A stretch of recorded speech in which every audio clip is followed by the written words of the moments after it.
오늘 말씀은 우리 금요 기도에 나누는 말씀은 요한계시록 2장 8절에서 11절까지 말씀을 우리 같이 한번 보도록 하겠습니다. 요한계시록 2장 8절에서 11절까지 말씀 같이 한번 합독하도록 하겠습니다. 서머나 교회의 사자에게 편지하라. 처음이며 마지막이요 죽었다가 살아나신 이가 이르시되 내가 내 환난과 궁핍을 알거니와 실상은 내가 부요한 자라. 자칭 유대인이라 하는 자들의 비방도 알거니와 실상은 유대인이 아니요 사탄의 회당이라. 너는 장차 받을 고난을 두려워하지 말라. 볼지어다 마귀가 장차 너희 가운데서 몇 사람을 옥에 던져 시험을 받게 하리니 너희가 10일 동안 환난을 받으리라. 내가 죽도록 충성하라. 그리하면 내가 생명의 관을 내게 주리라. 귀 있는 자는 성령이 교회들에게 하시는 말씀을 들을지어다. 이기는 자는 둘째 사망의 해를 받지 아니하리라. 아멘. 오늘 우리 금요 기도의 말씀의 제목은 죽도록 충성하라. 그리하면 내가 생명의 관을 내게 주리라. 이 말씀을 가지고 우리 말씀을 함께 나누겠습니다. 이번 한 주간 우리에게 하나님께서 예수님을 만난 사람 야고보라는 말씀을 주셨습니다. PPT가 준비가 되었나요? 아니요. 서론입니다. 이렇게 다 보여주시는군요. 자, 예수님을 이거 하나하나씩 이게 접어보는 재미가 있는데, 자, 예수님을 만난 사람 야고보입니다. 우리 그 밑에 어차피 써져 있으니까 같이 한번 읽어볼까요? 신앙생활은 속도가 아니라 방향입니다. 이런 말 많이 들어보셨죠? 우리가 하나님과 방향이 맞으면 시간은 우리의 편이다 라는 말씀도 이렇게 들어보신 적 있으실 거예요. 빨리 가는 것이 중요한 것이 아니라 일단은 방향이 맞아야 됩니다. 방향이 맞지 않으면 빨리 갈수록 문제가 오죠. 아무리 멀리 갔어도 또 아무리 긴 시간을 왔어도 이거 아닌가 봐 하면 다시 돌아서서 가는 것이 더 빠른 길인 줄 믿습니다. 이번 주간에 예수님을 만난 사람 야고보라는 말씀을 우리에게 주셨습니다. 그리고 한 주간 이 야고보에 대한 말씀을 계속 묵상을 하고 또 그러다가 오늘 또 이제 금요 기도에 왔는데요. 우리 성도님들 야고보 이번 주간에 이제 들으시면서 야고보의 일생을 들으셨을 거예요. 어부 출신의 어떻게 보면 그냥 평범하지만 또 부요하지만 그냥 평범하게 그냥 살아야 될 사람이 하나님 앞에 사도로 부름을 받고 또 그러한 영광스러운 직분으로 부름받는 그 야고보에 대한 이야기를 이번 주간에 주셨죠. 질문입니다. 사실은 질문인데요. 야고보는 축복받은 사람일까요? 아니면 실패한 사람일까요? 자, 제가 질문한 거예요. 자, 야고보는 축복받은 사람일까요? 아니면 실패한 사람일까요? 예, 축복받은 사람입니다. 야고보가 예수님을 만났어요. 그죠?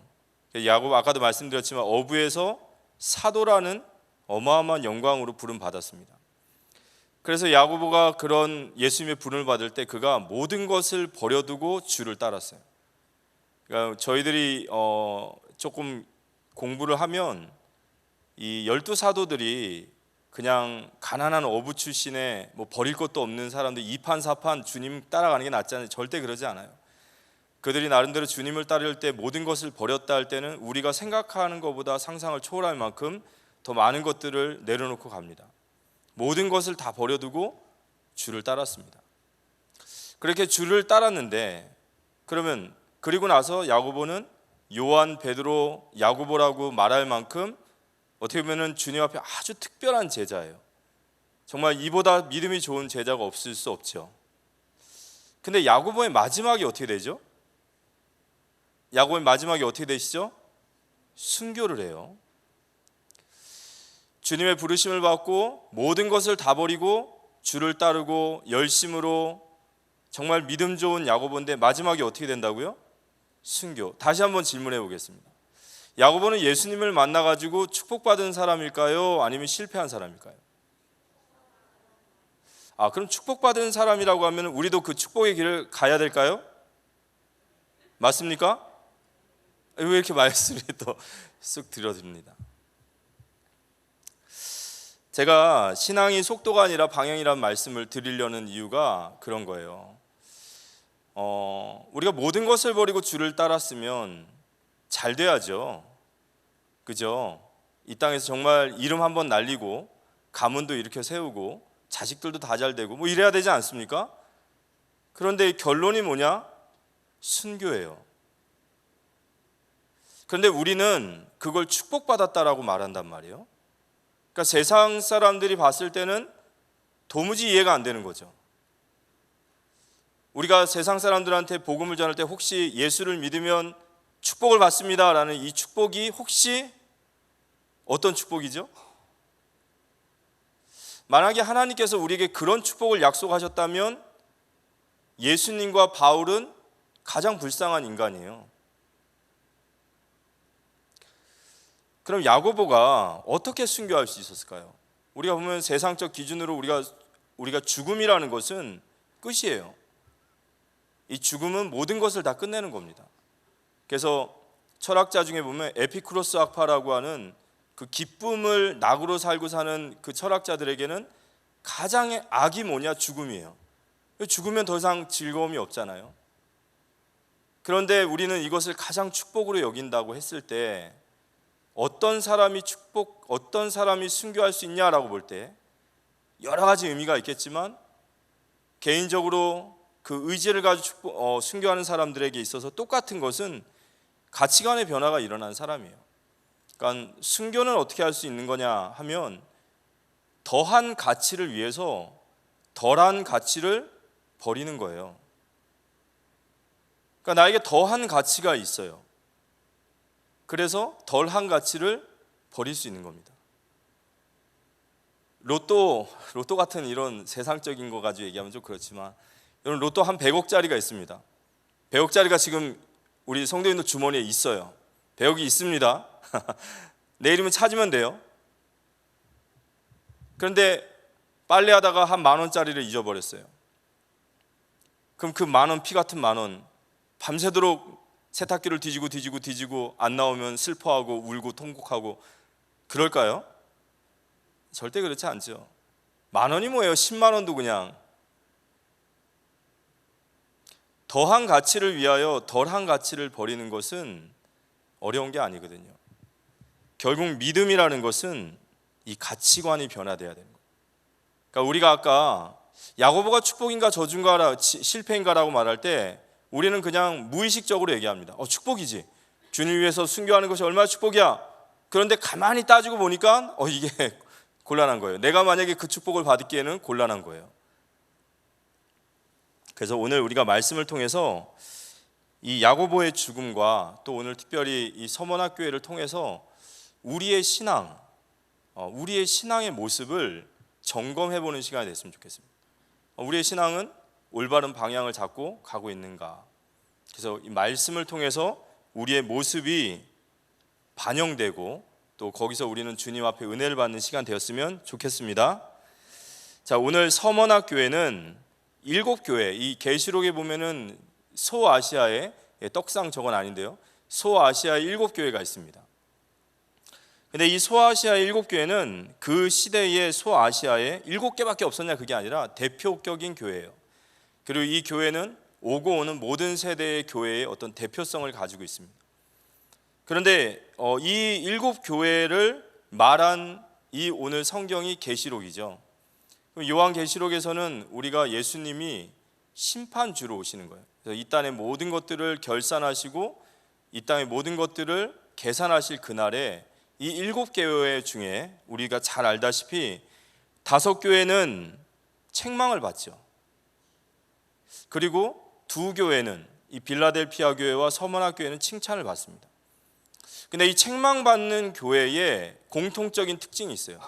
그들의 특징이 뭐냐? 딱 한 가지를 말한다면 바로 세상과 타협한 교회예요. 세상과 타협한 교회는 책망을 받았어요. 그러나 2교회는 세상 속에서도 하나님만을 섬긴 교회입니다. 그 교회 중에 하나인 오늘 이제 서머나 교회예요. 제가 다시 하나 또 질문하겠습니다. 우리의 신앙을 금방 체크할 수 있어요. 7개의 교회가 있어요. 5개의 교회는 책망받은 교회고 세상과 타협해서 책망받은 교회고 두 교회는 세상 속에서도 하나님을 섬김으로 칭찬받은 교회입니다. 자, 우리는 어떤 교회로 가야 될까요? 그 칭찬받는 교회로 가고자 하는 마음이 있으신가요? 예, 있으면요, 우리 신앙 아직 깨어 있는 거예요. 그러니까 우리 마음속에 하나님의 말씀을 받을 때에 나의 지금 상황이, 환경이, 여건이 비록 좀 거기에 미치지 못할더라도 내 마음속에 그래, 내가 칭찬받는 교회로 가야지 라는 마음이 있어야 그게 살아있는 교회임을 믿으시기 바랍니다. 거기에 무감각해지면요, 이거 진짜로 어떻게 보면 이제 금식기도 하셔야 될 부분이에요. 대수술을 받으셔야 됩니다. 많이 고장난 거죠. 많이 병든 거죠. 자, 그럼 오늘 서머나 교회에 대한 이야기를 좀 하면서 첫 번째는 이 서머나 지역입니다. 이 서머나 지역에 도시 배경이 있어요. 우리 한번 그 그림 한번, 제가 오늘 그림도 준비했습니다. 이 뒤에 보이시죠? 여기 보면 너무 작지만 저 파란색으로 되어 있는 교회가 7교회가 있고요. 저 옆에가 이제 에게해라고 하는 지역이 있습니다. 서머나라고 하는 이 도시는 이 에게해 지역에 인구가 한 10만 명 이상 됐어요. 그러니까 그 당시에, 지금은 뭐 10만 명 아무것도 아니지만 그 당시에 인구 10만이면 대도시예요. 근데 이 서머나교의 특징은 과학이 발전되고 또 의술도 발전돼 있어요. 그래서 이 서머나교회는 굉장히 부유한 도시입니다. 아주 부유해요.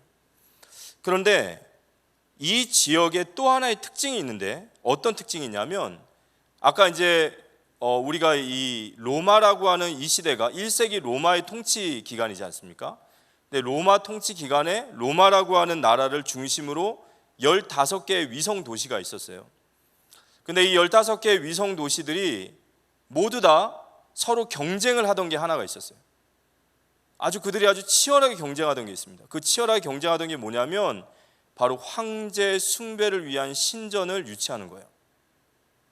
이 로마 황제들은 이 전 세계를 이렇게 정복하고 나서 이 나라를 통치하는 데 있어서 로마의 황제를 신격화시켜가지고 그를 섬기게 만드는 정책을 썼거든요. 죽어서 신이 되는 게 아니라 살아서도 신이 되는 걸 원했어요. 그래서 그들은 황제를 신으로 모시고 황제에게 분향을 하고 제사를 드리게 했단 말이에요. 그런데 이 15개의 위성 도시들이 서로 앞다퉈서 황제의 숭배를 하는 신전을 그걸 유치를 하려고 하는 거예요. 우리나라 말은 뭐 월드컵 유치하고 올림픽 유치하듯이 서로 경쟁을 했습니다. 근데 왜 경쟁을 하느냐? 이걸 유치하게 되면 엄청난 혜택이 오거든요. 이 중앙 정부로부터. 그런데 이 혜택을 누가 갖게 되냐면 이 서머나 교회가 이걸 얻게 돼요. 왜냐하면 서머나 교회가 워낙에, 이 서머나 지역이 워낙에 아름답고 풍부하기 때문에 이곳이 황제의 숭배하는 신전을 유치하게 됩니다. 그러니까 결과적으로 이 도시에는 황제의 막대한 재정이 지원되는 거예요. 어마어마한 세금이 면제되고 엄청난 특혜를 받기 시작하는 거예요. 그러니까 예수 믿지 않는 사람들 입장에서 로마 황제가 자기들을 부유하게 만든단 말이에요. 너무너무 잘 먹고 잘 살게 윤택하게 만들어주니까 그들에게 있어서 황제는 진짜 최고죠. 뭐 신이 아니라 신보다 더 높은 사람이에요. 뭐 섬기는 거 그건 문제 안 돼요. 그래서 로마 사람들, 로마 시대 사람들은 우리가 생각했을 때는 막 속국이었으니까 막 괴롭힘만 당하고 빼앗기만 당할 것 같지만 로마가 그렇게 멍청하지 않았어요. 그들을 친로마화 만들려고 충성하는 자들에게는 엄청난 특혜를 준 거예요. 그러니까 그들이 돌아다니다가 사람이 만나지 않습니까? 그러면 어떻게 인사하냐면 안녕하세요 이렇게 인사 안 하고요, 가이사가 우리의 주인이십니다 이렇게 인사하는 거예요. 가이사는 로마 황제예요. 나의 주인이 누구시냐면 가이사가 주인이십니다 이렇게 인사해요. 그럼 맞은편에 오는 사람들 뭐라냐? 맞습니다, 가이사가 우리의 주인입니다 이렇게 말하는 거예요. 그러니까 이 도시는 황제의 숭배에 아주 열광하고 그 은택을 받은 자로서 너무너무 기쁜 거예요. 정말 에브리바디 오케이예요. 황제 최고예요. 다 좋아요. 그런데 이곳에 세워진 교회는 어땠을까요? 이 황제 숭배에 아주 열광이고 황제 숭배를 최고로 여기는 이 도시의 분위기 속에 교회가 세워진 거예요. 그게 바로 서머나 교회입니다.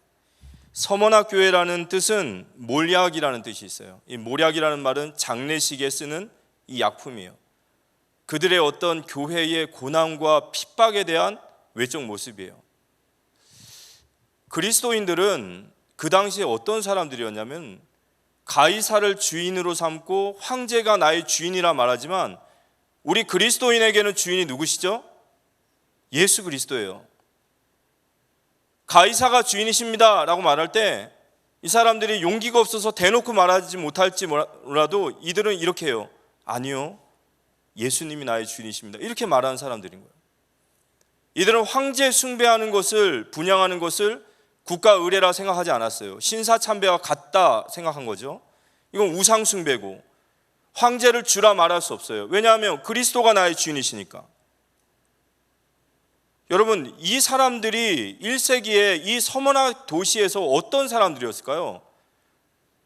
그 사람들은 황제 숭배를 하고 황제의 은턱을 받고 황제의 어떤 특권이 혹시나 빠져나갈까 봐 조마조마하는 사람들인데, 이 서머나라는 도시 속에 황제 숭배를 거부하고 황제를 주라 말하는 것을 거부하는 자들이 있다면 혹시나 이 도시가 불이익 당하지 않을까, 그런 눈으로 봤을 때 이 서머나 교회는 미움 그 자체인 거예요. 이건 화근이에요. 이건 재앙덩어리예요. 그리고 그들을 봤을 때는 이해가 안 되는 거죠. 그냥 또라이 같은 거예요. 저것도 이상한 인간들을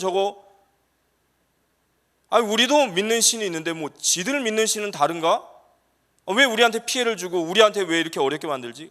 미움의 대상인 거죠. 마가복음 13장 13절에 예수님이 하신 말씀이 딱 맞아요. 너희가 내 이름으로 말미암아 모든 사람에게 미움을 받으리라. 여러분, 그게 그리스도인의 삶인 줄 믿으시기 바랍니다. 아멘.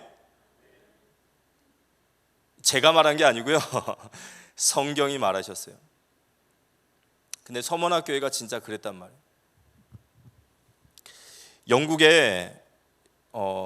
영국의 믿음 있는 정치인 중에 윌리엄 윌버포스라는 사람이 있었어요. 그 책은 참 읽어볼 만합니다. 이 윌리엄 윌버포스라는 사람이 부유한 가정에 그런 어린 젊은 나이에 상원의원까지 됐어요. 근데 이 사람이 예수님을 만나고 회심하고 나서 하나님 말씀에 깊게 은혜를 받다 보니까 영국이라는 나라가 하나님 앞에 너무 잘못된 길을 가고 있다는 것이 보이는 거예요. 그 대표적인 예가 노예 제도였어요. 영국은 그 당시에 노예를 파는 것으로 벌어들이는 수익이 영국 재정의 3분의 2였다라는 거예요. 아프리카 가가지고 아무나 그냥 흑인이니까 다 잡아다가 파는데 그게 3분의 2의 재정이었대요. 그런데 이 정치가 하나가 자기 믿음 지킨다고 그게 잘못됐다라고 말하니까 영국 사회가 이 정치인을 죽이지 못해서 안달이 나는 거예요. 마치 서머나 교회가 지금 그러한 상태 속에 있었습니다. 사진 한번 보여주시겠습니까?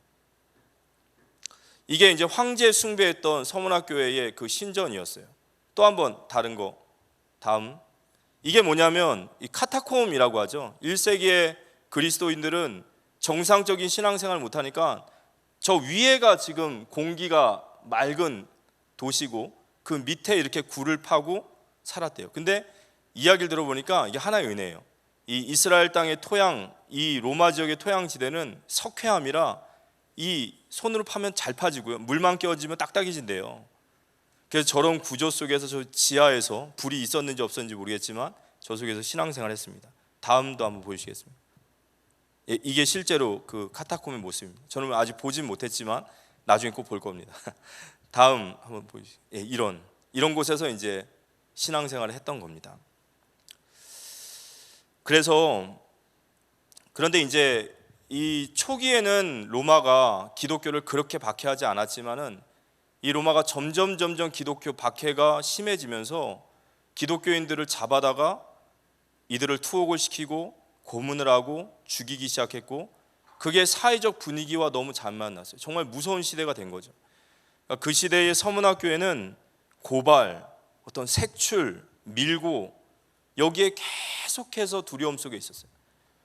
그러니까 이 서문화 교회는 너무너무 부요한 곳이었어요. 너무너무 모두 다 행복한 곳입니다. 근데 이곳에서 교회는 정말 기가 막힌 그런 공고와 그런 핍박의 시대를 살고 있었던 거죠. 그래서 계시록 2장 9절에 보면 서문학교회를 향해서 말씀하시죠. 내가 내 환난과 궁핍을 알거니와 실상은 내가 부요한 자니라. 자칭 유대인이라 하는 자들의 비방도 알거니와 실상은 유대인이 아니요 사탄의 회당이라. 그래서 서문학교회에 주님이 말씀하셨던 두 가지가 뭐냐면 내가 너의 환난과 궁핍을 아노라 이렇게 했어요. 이 환난이라는 단어가 헬라어로 이 드립시스라고 합니다. 이 드립시스라는 단어는 감당할 수 없는 무게의 짓눌림이에요. 완전히 찌부러드는 거죠. 그러니까 이 당시에 로마 시대 1세기 로마 시대의 교회와 성도들이 어떤 신앙을 했냐? 드립시스. 무게를 감당할 수 없는 아주 찌부러지는 듯한 그런 시간이었습니다. 이제 그런 중에 이 로마가 굉장히 악랄해요. 악하고 지혜롭지요. 사탄이니까. 그러니까 이 교회를 핍박하고 황제를 숭배하는 것을 거부하는 자들을 시스템적으로 이들을 괴롭히는 거예요. 그 중에 하나가 뭐냐면 길드라고 하는 거. 길드 들어보셨죠? 게임도 길드가 있고 지금 우리로 말하면 조합이에요. 그게 로마에서 시작된 겁니다. 이 길드를 만들었어요. 근데 이 길드에 가입이 되면요 로마의 엄청난 재정적인 축복을 받아요. 세금도 감면되고 많은 부를 얻을 수 있어요. 그런데 이 길드는 누가 가입할 수 있냐면 로마 황제의 신전에 분양한 자에게 표를 줘요. 그 표를 가진 자만 길드에 들어갈 수 있어요. 그럼 길드에 들어가지 못하는 사람들, 조합에 들어가지 못하는 사람은 어떻게 되냐? 장사를 할 수가 없고요, 산업을 할 수가 없고 국가의 어떠한 공직에도 올라갈 수가 없어요. 그래서 히브리서 10장 32절에 34절의 말씀 보면 이 히브리서 이것도 로마 시대입니다. 이렇게 나와 있어요. 전날에 너희가 빛을 받은 후에 고난의 큰 싸움을 견디어낸 것을 생각하라. 혹은 비방과 환난으로서 사람들에게 구경거리가 되고 혹은 이런 형편에 있는 자들과 사귀는 자가 되었으니 너희가 갇힌 자를 동정하고 너희 소유를 빼앗기는 것도 기쁘게 당한 것은 더 낫고 영구한 소유가 있는 줄을 알미라. 여기 보면 너희 소유를 빼앗기는 것도 그랬어요. 이 길드에 가입되지 않으면요 재산이 몰수가 됩니다. 재산이 몰수되고요 자신의 직장에서 다 퇴출당하게 돼요. 그래서 로마서 16장에 보면 바울을 도왔던 34명의 명단 중에 3분의 2가 노예 출신이었어요. 왜냐하면 길드에 가입되지 않으면 그들이 할 수 있는 일은 가장 천민의 자리에 노예밖에 할 수 없는 거죠. 그러다 보니까 그들이 이러한 엄청난 환난 속에 있었고 따라오는 것은 뭘까요? 궁핍입니다.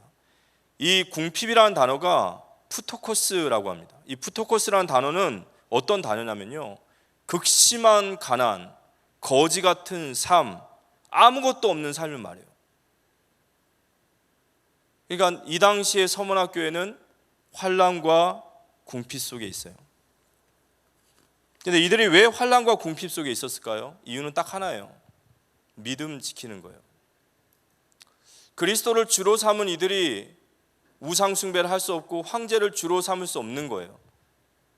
그런데 이들은 자신들의 믿음을 지키려고 이러한 고난을 받지만 이게 말같이 쉬운 고난이 아닌 거예요.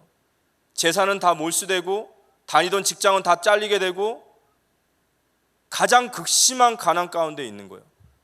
저도 부모로서 가장 가슴 아플 게 뭘까요? 자식이 배가 고파가지고요 굶어 죽는다고 울고 있으면 그 모습을 보면 나는 믿음 지킨다고 하지만 그게 쉬운 길이 아니에요. 그 길을 몇 년을 버텼을까요? 300년입니다. 로마가 복음화 되어지는 기간까지 300년 극심한 환난과 궁핍 속에 있었던 거예요. 단 하나, 신앙을 지키기 위해서. 그런데 우리가 이 서문학교회라는 교회를 보면은 이 교회에 교회사에 남는 큰 감독이 하나 있어요. 그 감독 이름이 폴리캅이라는 감독입니다. 들어보셨죠? 폴리캅 감독. 폴리캅이 누구냐면 사도 요한의 직계 제자예요. 사도 요한도 반모섬에서 거의 산순교를 당한 분인데 이분의 직계 제자가 이 서머나 교회의 감독이었어요. 지도자였어요. 그런데 이 당시가 아우렐리우스라고 하는 황제 때에 핍박이 일어나는데 핍박이 점점 심해지니까 이 폴리캅은 하나님 앞에 내가 순교로 드려야겠다라고 교회를 지키려고 했는데 성도들이 폴리캅을 계속 회유한 거예요. 감독님이 만약 안 계시면 이 교회를 누가 이끌어갈 수 있겠습니까? 마음은 충분히 이해하지만 제발 좀 몸을 피신해 달라. 폴리캅이 그 얘기를 듣다가 그 성도들의 권유에 시골 마을로 몸을 숨겨요. 근데 이제 몸을 숨기고 있는데 이 로마가 막 숙청이 들어오기 시작하면서 교회의 어린아이를 잡아다가 그 아이를 매질을 하기 시작한 거예요. 애가 매를 당할 수 있겠습니까? 결국에 그 아이가 폴리캅이 어디 있는지를 얘기해요. 그래서 군인들이 폴리캅을 잡으러 갑니다. 폴리캅이 군인들이 오니까 직감적으로 알았겠죠. 이제 내가 진짜 하나님 앞에 순교의 제물로 주님 앞에 드려야겠구나. 그래서 그 군인들한테 얘기했대요. 나에게 2시간만 시간을 좀 주십시오. 이 폴리캅이라고 하는 사람은 로마에서도요 정말 유명한 인품이 있는 사람이에요. 제가 오늘 중등부 수련회를 오늘 마쳤지 않습니까? 근데 중등부 수련회 저희 아들이 친구를 하나 데려왔는데 그 집이 불교 집안인 것 같아요. 그래서 교회 오는 것도 어머니한테 물어보고 와야 되는 막 그런 친구인데 오늘 가면서 얘기했어요. 어머니가 혹시 물어보시면 이렇게 얘기해라. 교회는 너한테나 어머니한테나 너무 좋은 것이 교회다. 네가 예수를 믿게 되면 네가 이상해지는 것이 아니라 올바라지고 바라지게 될 거야. 그래서 어머니 너 더 좋을 거야. 폴리캅은 그 시대의 사람들에게 다 명망이 있는 자였어요. 그러다 보니까 그 폴리캅의 어떤 그런 청유에 들어준 거죠. 그래서 폴리캅이 2시간 동안 뭐 했을까요? 마지막 기도를 하는 거예요. 하나님께 간절히 기도했습니다. 그리고 기도가 딱 끝나고 교회의 역사, 유세비우스라고 하는 교회의 역사와 곤잘레스라고 하는 초대교회 사유는 그 내용이 있습니다. 폴리캅이 처음 나와서 그 군인들을 향해 이렇게 얘기했어요. 우리 예수님이 우리의 구주이십니다. 당신들도 예수를 믿어야지만이 그 영원한 지옥에서 해방됩니다. 그가 처음 나와서 한 말이 복음을 전했습니다. 그리고 나서 그 군인들의 손에 이끌려서 이제 지방 총독에 끌려간 거예요. 거기에 이제 총독이 있습니다. 그 총독이 폴리캅에게 이렇게 얘기를 했어요. 내가 당신의 인품을 알고 당신의 명망을 내가 알기 때문에 당신의 노년을 나는 당신 노년을 이렇게 수모를 주고 싶은 생각이 없습니다. 그러니까 다른 사람들 듣지 않아도 되니까 딱 한 번만 저한테 가이사가 나의 주인이십니다 라고 말하면 된다는 거예요. 그거 한 번만 말하면 더 이상 아무것도 요구하지 않겠다. 가이사가 나의 주인이십니다. 그때 폴리캅이 유명한 말을 남겨요. 뭐라고 하냐면요, 이렇게 얘기합니다. 나는 86년 동안 그분을 섬겨왔습니다. 그동안 그분은 한 번도 나를 부인하신 적이 없고 나를 부당하게 대우하신 일이 없습니다. 그런 내가 어떻게 나를 구원하신 나의 왕을 모독하고 부인할 수 있겠습니까? 이렇게 얘기합니다. 86년 동안 그분이 나를 한 번도 부인하신 적이 없습니다. 내가 어찌 그분을 부인하겠습니까? 그랬더니요, 이 총독부의 그 지방 관리가 두 번째 얘기를 했어요. 그럼 당신이 갈 길은 딱 하나밖에 없다. 나는 당신을 저 장닭더미에다가 묶어서 산채로 나는 태워서 화형을 시킬 거다. 그때 폴리캅이 이렇게 얘기해요. 당신은 나를 잠시 타는 불 속에서 고통받게 하지만 당신과 불신자들을 위한, 믿지 않는 자를 위해 영원히 예비한 저 불 지옥이 있는데 그건 당신 어떻게 할 거예요? 어서 이 일을 속해하십시오. 그러면서 마지막으로 이 폴리캅이 이렇게 기도했다고 합니다. 불 속에서 전능하신 주 하나님, 내가 이러한 영광을 받을 수 있도록 허락해 주셔서 감사합니다. 다른 순교자들과 함께 그리스도의 잔에 참여할 수 있게 하여 주셔서 감사합니다. 이를 위해 당신을 찬양하며 영광을 돌리나이다. 이 폴리캅이라고 하는 감독이요, 이렇게 순교로서 자신의 생을 마감합니다.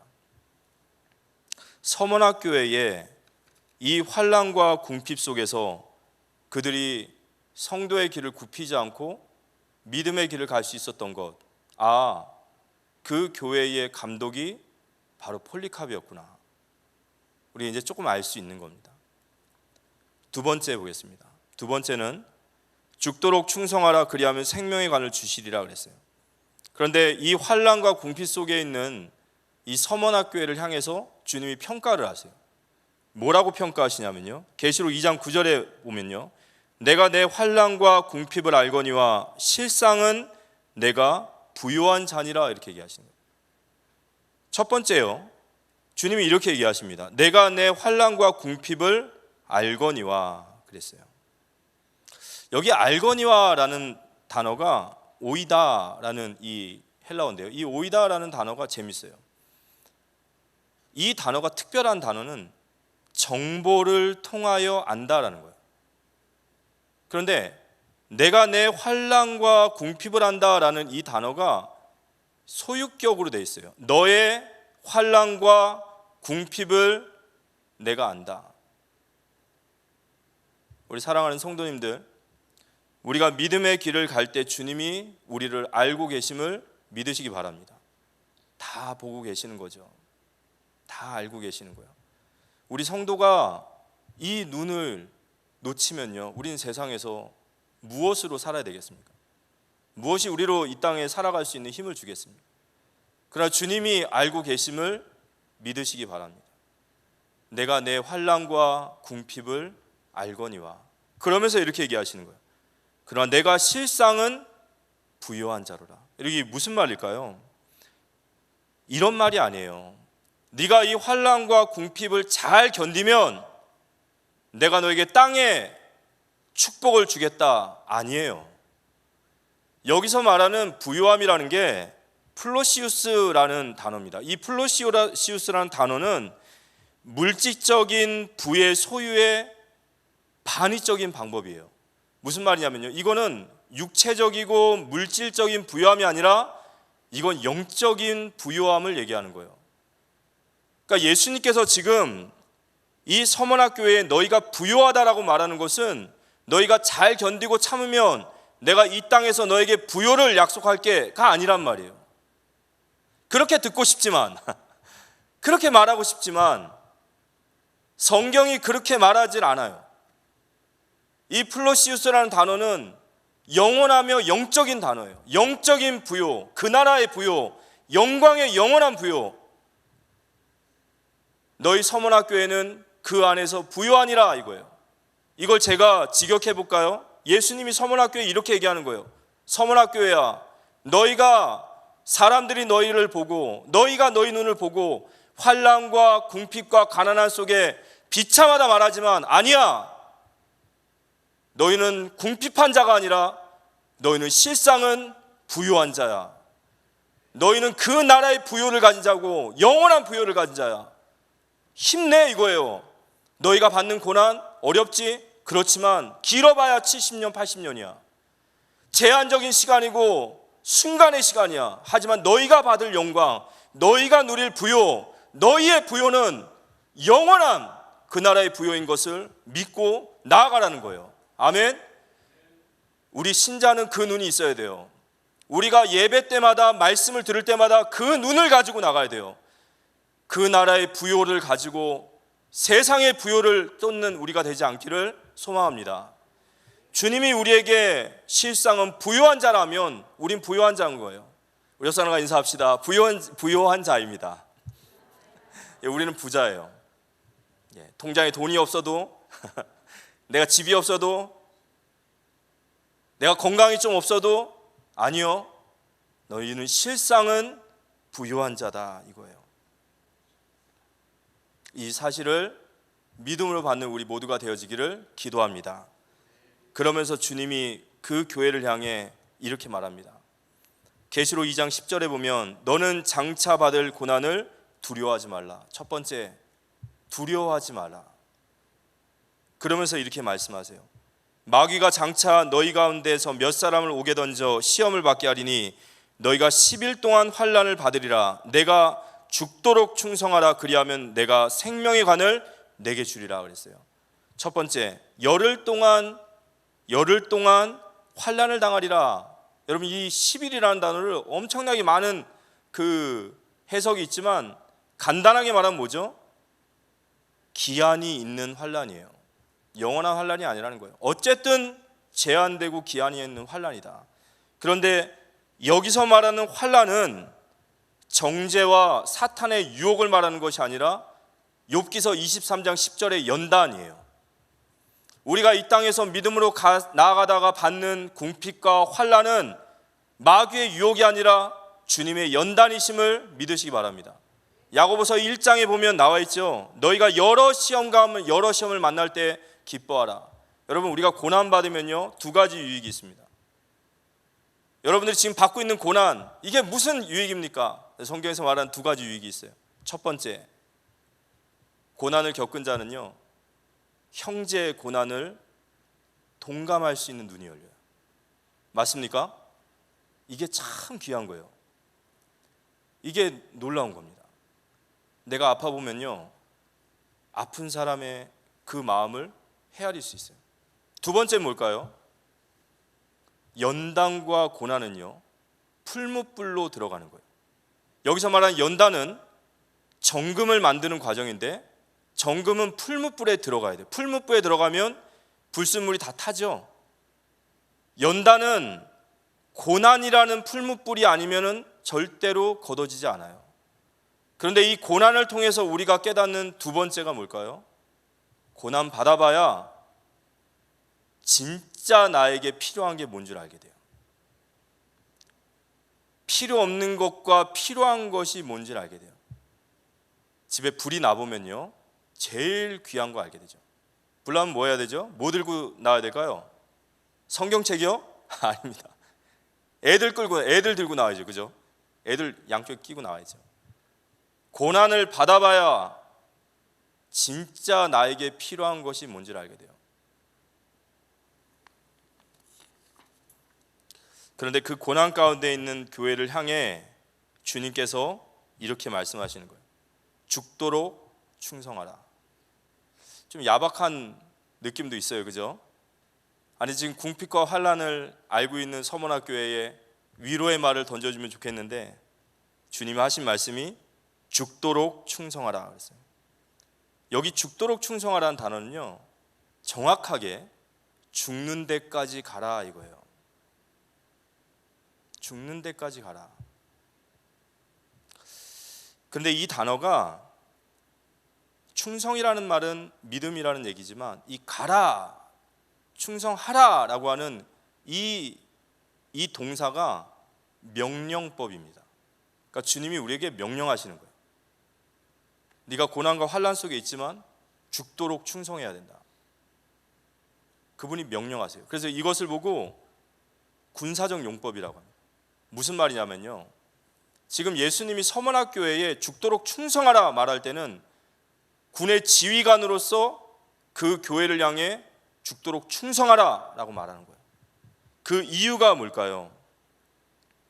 예수님께서 이 전쟁을 영적인 전쟁으로 보고 계시고요, 이 서문학 교회가 버텨야 돼요. 이 서문학 교회가 밀리면 이 영적인 뚝이 무너진다는 거예요. 여러분, 우리나라에 그 고구려 때에 저 당나라의 당태종이 우리나라에 30만 대군을 이끌고 왔을 때 우리나라를 거의 다 먹을 수 있었는데, 한 곳에서의 전투를 풀지 못해서 고구려가 승리한 전쟁이 있습니다. 그 전쟁이 뭐죠? 그게 안시성 전투예요. 30만 대군을 5천 명으로 막았어요. 그 양만춘 장군 뭐 유명하죠. 그 안시성 전투에서 그 안시성이 함락되지 않고 계절이 겨울로 가면서 식량이 떨어지면서 이 당태종이 쓴 잔을 마시고 고구려 정벌을 포기하고 후퇴했단 말이에요. 30만 대군이. 그때 왕이었던 이 보장 왕이라고 하는 사람이 이 안시성을 향해서 이런 글을 썼대요. 편지를 보냈는데 이렇게 썼답니다. 얼마나 고통이 심한가.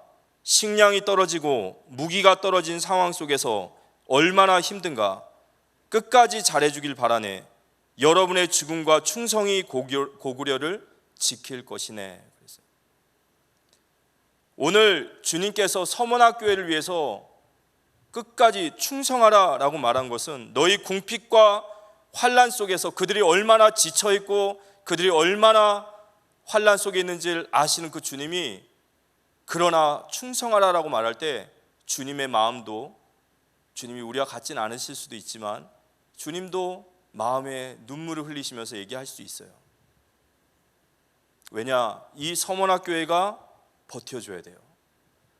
서문학교회가 버텨줘야지만이 주님이 세운 교회가 이 로마에서 승리할 수 있습니다. 주님께서 우리에게 죽도록 충성하라 말씀하실 때 우리를 서문학교회와 여기시고 말씀하심을 믿으시기 바랍니다. 우리가 버텨야 되는 거예요.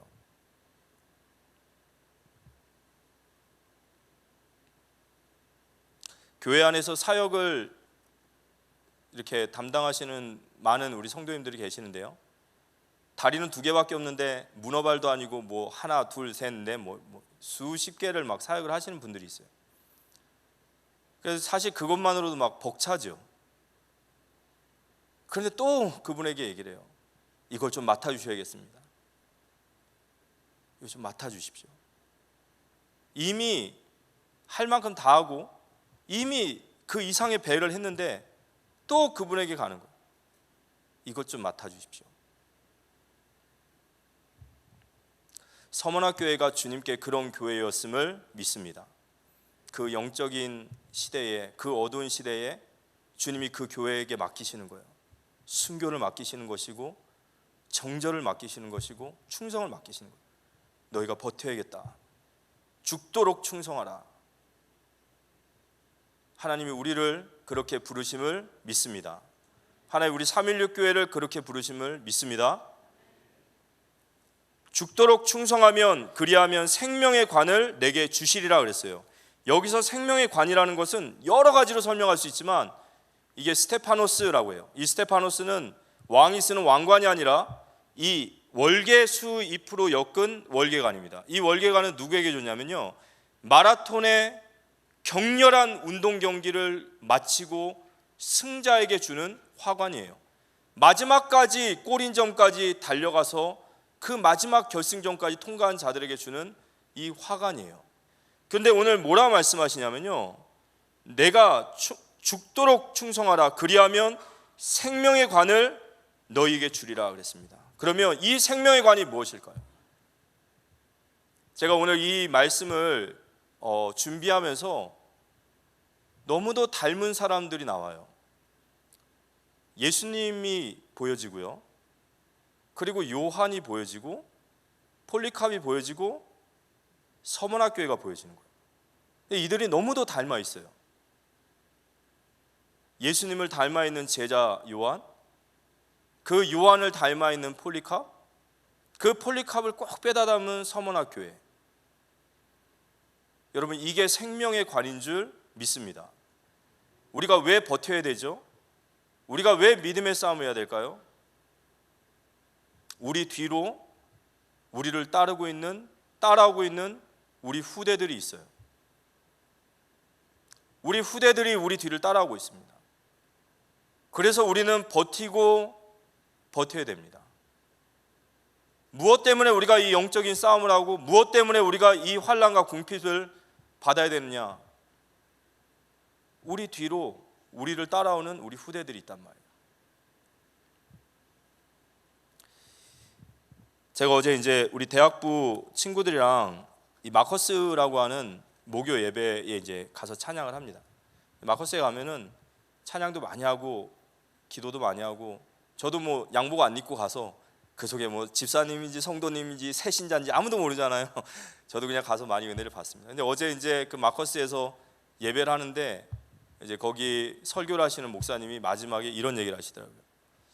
우리 후대들이 우리 후대들이 살아가고 있는 이 시대는 노아 시대라고 하더라고요. 노아 시대. 노아 시대가 어떤 시대죠? 믿는 사람이 노아 딱 한 사람밖에 없는 시대.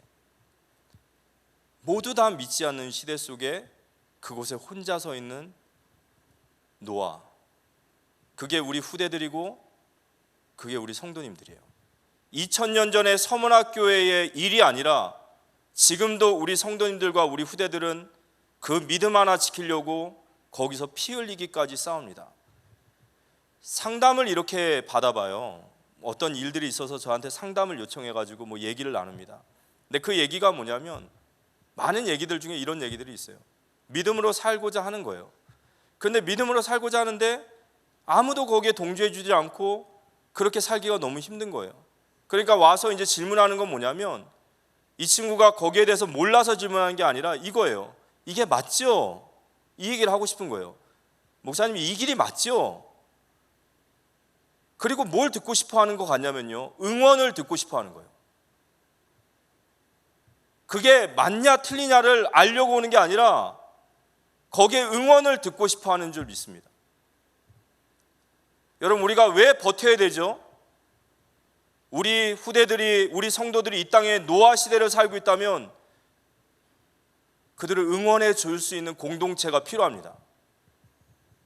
그들에게 다시 영적으로 그들을 고양시키고 그 길이 맞다라고 말하고 그 길을 계속해서 나아갈 수 있도록 응원할 수 있는 것이 바로 생명의 관을 전하는 것이고 그게 우리 공동체가 나가야 될 길임을 믿습니다. 공동체가 무너지면요, 성도는 다 쑥대밭이 되는 거예요. 그래서 오늘 말씀을 결론적으로 짓겠습니다. 오늘 결론적으로 보면요, 죽도록 충성하라, 그리하면 생명의 관을 너에게 주시리라, 이렇게 말씀하셨어요. 첫 번째, 순교자 야고보. 순교자 야고보. 질문합니다. 야고보는 축복이었습니까? 아니면 인생의 실패였습니까? 그렇죠. 그 야고보의 순교를 그 초대교회가 따라갔고 2000년이 지난 지금도 우리는 야고보의 신앙을 보면서 내 신앙을 조율하고 있어요. 아, 내가 이렇게 가면 안 되는 거지. 야고보의 인생, 야고보의 신앙, 우리는 축복받은 길인 줄 믿고 그 길을 가는 우리 모두 되었으면 좋겠습니다. 두 번째는, 그렇다면 오늘 우리의 모습은 어떻습니까? 우리는 어떻게 살아가고 있고 우리의 방향은 지금 어디를 향하고 있을까요? 야고보의 인생이 축복됐다라고 말을 하는데 우리의 신앙, 우리의 방향, 우리의 목표는 어디로 가고 있을까요? 근데 우리가 오늘 분명하게 알 것은 이거죠. 우리가 그 길을 가야 될 이유는 있어요. 왜냐하면 우리 뒤로 우리 후대들이 우리의 뒤를 걸어오기 때문에 그렇습니다. 우리가 버텨주면 우리 후대들은 믿음으로 싸우고 나갈 겁니다. 근데 우리가 버티지 못하고 다섯 교회와 같이 타협한다면 우리 후대들은 과연 어디에서 응원을 받아야 될지 모르겠어요. 어디서 그들은 자신의 어려움을 얘기해야 될지 모르겠습니다. 어디서 그들은 다시 방향을 잡고 가야 될지 모릅니다. 우리가 그 역할을 해야 될 줄 믿습니다. 믿음으로 버텨야 되는 거예요. 세 번째, 죽도록 충성하라, 그리하면 생명의 관을 너희에게 주시리라. 제가 이번 주에 야고보를 이렇게 묵상하다가 사실은 굉장히 하고 싶은 말이 너무 많은데 정리가 안 되는 거예요. 그래서 지금 다시 다 쏟아놓긴 하지만 제가 아주 정말 은혜로운 것을 가슴에 주신 은혜가 있습니다. 그게 뭔지 아십니까? 우리 야고보가 상당히 야고보의 어떤 정말 야고보의 정말 믿음, 야고보의 결단, 우리 이거에 막 너무 기뻐하죠. 우리도 다 그렇게 되기 원합니다. 그렇지만 보이지 않는 손이 있어요. 그 어부를, 그 우리의 아들을, 그 권력의 욕심에 탐나서 메시아도 이용하려고 했던 자를, 심지어는 주님을 다 버리고 도망갔던 그 배신자들이 그때의 모습은 다 실패자예요. 그런데 짜잔, 마지막에 보니까 그가 순교자로 되어 있었어요. 누가 그렇게 만드셨을까요? 주님이 그렇게 하셨어요. 우리의 소망은 우리 주님이십니다. 지금 나에게 있는 모습들, 또 우리의 형제들의 모습들 바라보면서 우리는 그 시선을 우리는 다시 눈이 열려야 돼요.